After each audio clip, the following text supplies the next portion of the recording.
Sana sesleniyorum ey şehit. Ռեջեփ Էրդողանը կոչի արել Վաշինգտոնին Թուրքիային արտահանձնել Միացյալ Նահանգներում բնակվող հոգևորական գործիչ Ֆեթուլա Գյուլենին, ում Անկարան մեղադրում է անցած ամսվա հեղաշրջման փորձը կազմակերպելու մեջ։ Դիմելով նախագահական նստավայրի առջև հավաքված իր հազարավոր աջակիցներին, Էրդողանը հայտարարել է. Ամերիկան պետք է ընտրություն կատարի։ Er veya geç Amerika Birleşik Devletleri de bir tercih yapacaktır.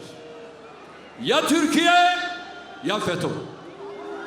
Վաղ թե ուշ Միացյալ Նահանգները պետք է որոշի, որն է իր համար առավել կարևոր՝ ժողովրդավար Թուրքիան, թե ահաբեկիչ Գյուլենը։ Մենք 85 հատոր փաստաթղթեր ենք ուղարկել եւ հիմա Ամերիկան պետք է որոշում կայացնի։ Անցած ամսվա հեղաշրջման փորձը կանխելուց հետո Թուրքիայում ավելի քան 26,000 մարդ ազատազրկվել է, մոտ 70,000-ը պաշտոնանկ արվել։ Արևմուտքը պնդում է, որ Էրդողանը օգտագործում է այս առիթը բռնապետական կառավարումն ավելի խստացնելու եւ ընդդիմախոսներին ճնշելու համար։ Başkomutanımız Recep Tayyip Erdoğan.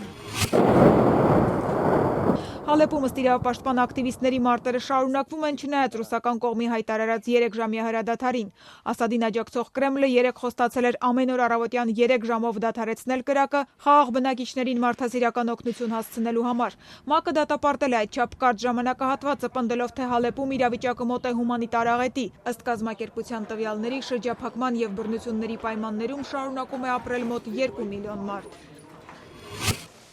Գերմանիայի ներքին գործերի նախարարը առաջարկում է անվտանգության նոր առավել խիստ միջոցառումներ ձեռնարկել, այդ թվում մի քանի հազարով ավելացնել ոստիկանների թիվը, Գերմանիայի քաղաքացիությունից զրկել նրանց, ովքեր արտերկրում աջակցում են ահաբեկչական խմբավորումներին, ինչպես նաև երկրից վտարել իշխանությունների համար կասկածելի թվացող անձանց։ Միայն անցած ամիս երկրում իրականացված 2 հարձակումների արդյունքում տուժել է 20 մարդ, դրանց համար պատասխանատվություն է ստանձնել իսլամական խմբավորումը։ Ergänzend zu der bereits bestehenden Beratungsstelle Radikalisierung.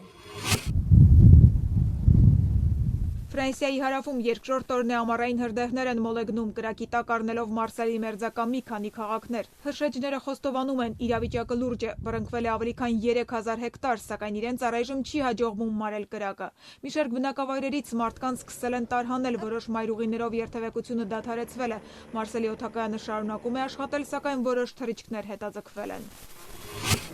Լոնդոնում կայացել է աշխարհահռչակ Պեդրո Ալմոդովարի նոր հոբելյանական 20-րդ ֆիլմի Ջուլիետայի պրեմիերան։ Նախորդների նման այս կինոնկարում էլ իսպանացի ռեժիսորի գլխավոր հերոսը կինն է իր դրամատիկ ճակատագրով։ Ֆիլմը պատմում է կորած աղջկան փնտրող միայնակ մոր մասին, որը փնտրտուքի ընթացքում բազմաթիվ ճշմարտություններ է բացահայտում իր ողբերգական անցյալի վերաբերյալ։ Մեծ տարբերություն կա 80-ականներին նկարահանած իմ ֆիլմերի եւ սրա միջև։ Ես ինքս եմ փոխվել, մեծացել եմ եւ կարծում եմ ինձ հետ նաեւ իմ հերոսների բնավորությունն է փոխվել։ 66-ամյա Ալմոդովարը մեր ժամանակների ամենաշատ մրցանակ ստացած ռեժիսորներից է։ 2 անգամ արժանացել է Օսկարի, 2 անգամ Ոսկե գլոբուսի ու Կաննի արմավենու։ Una niña,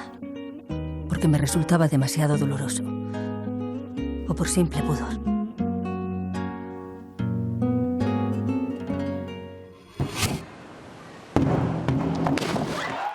Նախագահ Սերժ Սարգսյանն աշխատանքային այցով մեկնել է Բրազիլիա, պաշտոնական հաղորդագրության համաձայն օլիմպիական խաղերին մասնակցող հայ մարզիկներին այցելելու։ Մինչ այդ երեկ ուշ երեկոյան Հայաստանի օլիմպիական հավաքականի անդամ ծանրորդ Անդրանիկ Կարապետյանը ծանրաձողը բարձրացնելիս վնասվածք է ստացել եւ դուրս եկել հետագա պայքարից։ Ըստ Հայաստանի օլիմպիական կոմիտեի մարզիկը ողջ գիշեր եղել է բժիշկների հսկողության տակ, այժմ իրեն համեմատաբար լավ է զգում։